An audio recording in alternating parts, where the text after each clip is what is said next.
Bonjour et bienvenue sur le blog Smash de Volleyball Québec. Ici Vincent Larrivée, entraîneur-chef et conseiller technique des programmes de volleyball de plage. Et Sylvain Loiseau, entraîneur-chef et conseiller technique pour les programmes de volleyball intérieur. Aujourd'hui, pour notre blog, on va parler de la partie principale de la séance d'entraînement.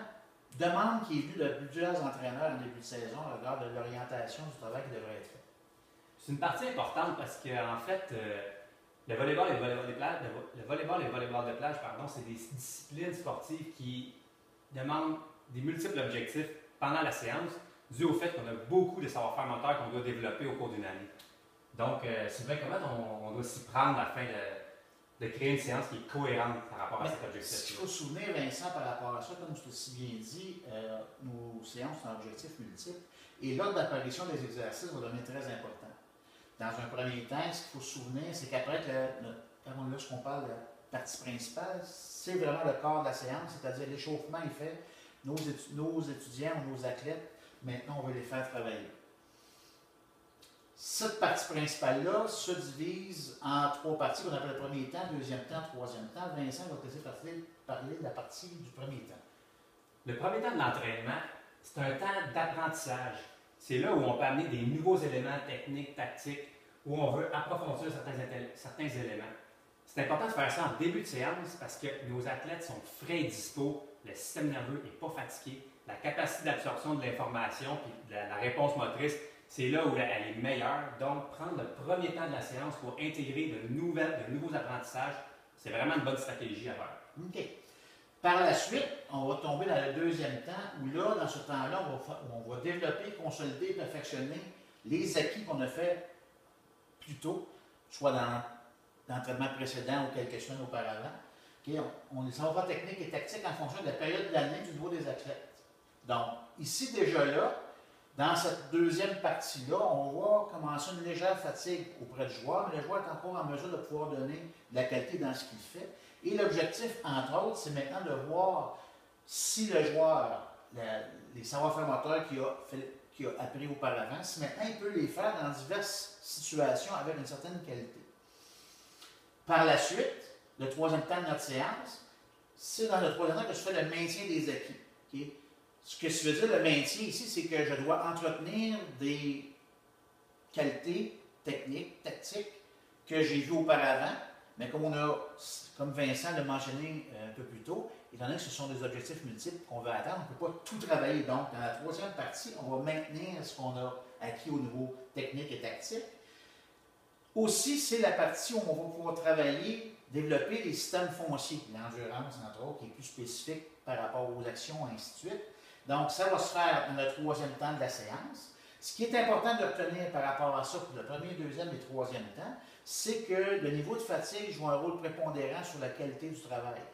À ce moment-là, la fatigue ou la qualité d'exécution technique est le point important de surveiller pour l'entraîneur. Si l'entraîneur voit ou s'aperçoit qu'il y a une détérioration technique parce qu'il y a une apparition de fatigue, on devrait arrêter l'exercice, sinon on va développer des gestes parasites. Super important parce que ce que Sylvain mentionne, parce que le système nerveux engramme tous les gestes qu'on fait.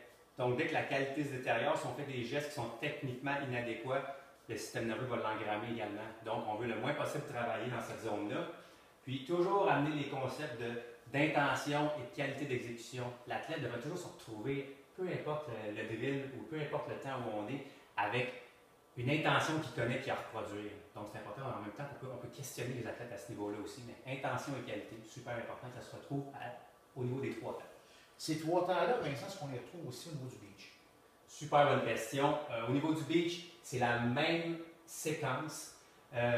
Moi, personnellement, il y a une chose que je mets l'emphase tout au long de l'année, c'est avec le volleyball de plage, c'est la dominante du volleyball de plage, c'est le contrôle de balle est tellement important que en début d'apprentissage, en temps numéro 1, on va souvent retrouver des éducatifs de contrôle de balle pour vraiment prendre nos repères. Mais comme je vous dis, c'est un élément tellement clé, il y a tellement de points cruciaux qui se jouent dans l'importance du contrôle de balle qu'on met peut-être une petite emphase supplémentaire là. Mais, règle générale, c'est la même progression. Cool. Donc, ici, on retrouve justement un tableau qui fait référence à nos trois temps de la séance d'entraînement, mais ainsi qu'au volume de travail charge de travail et les moyens utilisés. Donc, Vincent va te laisser parler en fonction du premier temps de la partie principale. Donc, si on se souvient bien, le premier temps de l'entraînement, c'est un temps où on développe, où on apprend, on introduit, on acquiert des mouvements, des gestes techniques. Donc, c'est important d'avoir un volume qui est élevé. L'athlète doit être soumis à un grand nombre de répétitions afin qu'il puisse intégrer les gestes techniques et prendre l'information que l'entraîneur lui donne au niveau technique. Donc, on garde une intensité qui est faible, on ne surcharge pas l'athlète, c'est un temps d'apprentissage, donc on y va avec une intensité qui est faible. Dans le deuxième temps de la séance, comme il a été mentionné un peu plus tôt, le deuxième temps de la séance, on va travailler sur des éléments qui ont déjà été appris, donc on a passé dans l'introduction et le développement. Maintenant, on va les consolider, perfectionner, voir si mon athlète, dans différentes situations, en ayant des difficultés différentes, est capable d'avoir gardé un niveau d'efficacité dans ce qu'il fait. Donc, au niveau du volume de travail, on va diminuer un peu le nombre de répétitions qu'il va avoir à faire. Par contre, on va commencer à augmenter l'intensité. L'intensité peut être augmentée en augmentant la vitesse d'exécution, entre autres. Mais ce qui est toujours important, c'est la qualité du geste va demeurer. Si la qualité du geste commence à s'effriter, il faut arrêter parce qu'on risque de créer des mouvements perturbateurs et des problèmes chez les joueurs. Ça va? Et le troisième temps de ma séance, donc, où là, on parlait de maintenir, on se rappelle, on a parlé du maintien un peu plus tôt, c'est-à-dire de maintenir des gestes que les joueurs maîtrisent et contrôlent déjà. Donc, aussi, on va travailler ce qu'on appelle l'augmentation de la capacité de travail.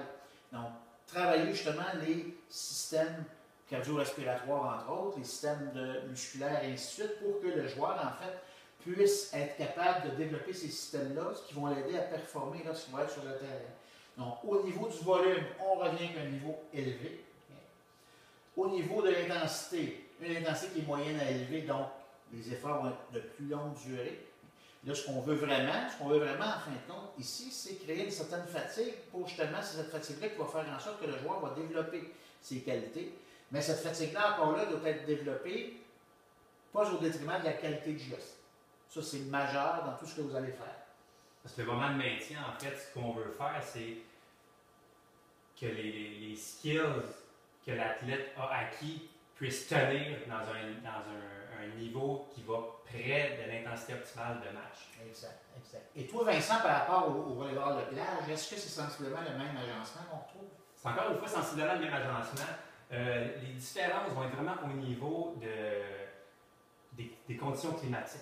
Donc, faire attention au volume d'entraînement et de l'intensité qu'on va avoir à donner à nos athlètes, tout dépendant des qualités, des conditions climatiques. Donc, s'il fait très chaud, si c'est très humide, la profondeur des sables peut avoir un impact aussi. Puis, il faut demeurer parfois flexible au niveau du volleyball de plage parce qu'on peut avoir planifié quelque chose, mais il y a un vent à écorner les bœufs dehors où il pleut extrêmement, il y a des pluies torrentielles. Donc, il va y avoir ces éléments-là avec lesquels on va devoir jouer. Mais c'est la réalité du volleyball de plage. Donc, ça conclut notre blog de cette semaine. Donc, j'espère que ces informations pourront contribuer à la construction de vos éducatifs. Puis, on est très ouvert à recevoir vos commentaires et vos suggestions pour les blogs. Donc, n'hésitez pas à nous contacter. Nos courriels sont sur le site web de Volleyball Québec, sloiseau@volleyball.qc.ca, vlarrivée@volleyball.qc.ca. Donc, on vous souhaite une bonne saison de volleyball et on vous dit à la prochaine. Ciao!